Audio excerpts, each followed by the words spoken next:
This week, we've been discussing a rising trend in the 4 states, one that mirrors what's happening all across our nation, an increase in the number of homeless. KOAM's Tanya Bach joins us with a closer look at the problem in part 3 of her special report, Beyond Homeless. In the past year, the city of Pittsburgh has experienced a spike in its homeless population. City Manager Darren Hall said 25% of police calls last summer involved a homeless person. It became a heated issue at city council meetings, with council members eventually passing an ordinance banning individuals from living in tents inside city limits. But even with grant money and housing vouchers for qualifying individuals, Hall agrees there is not enough affordable housing in Pittsburgh for everyone.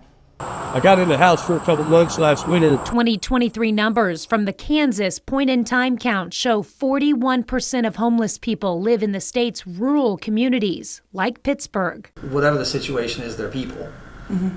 Everything anybody says doesn't fall on deaf ears, but we've got to be real careful the way we treat the people in our community, whether they're the ones with airplanes or the ones that don't have shoes. Pittsburgh City Manager Darren Hall acknowledges the city's recent increase in homeless, but after a 2023 city ordinance change sent homeless on the move at night, Hall says a tent city on the bypass grew out of control. How long have you lived here?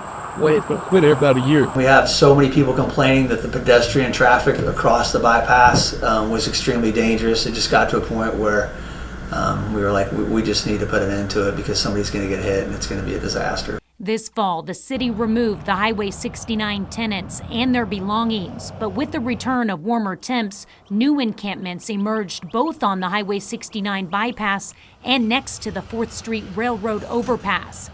As we know, Mother Nature isn't always kind, and when the weather turns... A lot of people find places to sleep with friends, relatives, and the like. Some folks are in hotels, particularly families with children. They get vouchers for hotel stays, and then the rest are a Wesley House. But Becky Gray says that's only a short-term solution. She's the executive director of the Community Health Center of Southeast Kansas's nonprofit branch, Building Health, Inc.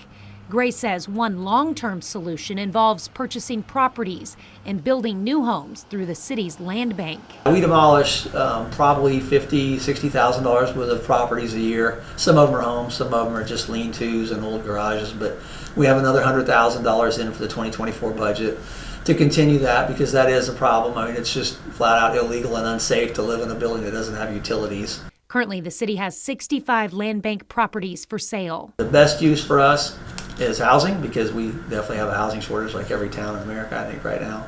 Gray says they want to build homes that match the current look and feel of the neighborhood and place families in school districts where their kids are already attending school. So that we're establishing families in neighborhoods, in homes. The kids can stay stable.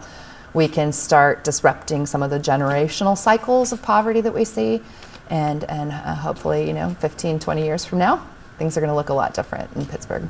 A community welcoming the next generation with positivity, not poverty. Gray says right now they're in the fundraising and grant writing stage of the project. You can find a link to the 2023 point-in-time report in this article on our website at KOAMnewsnow.com. Tanya Bach.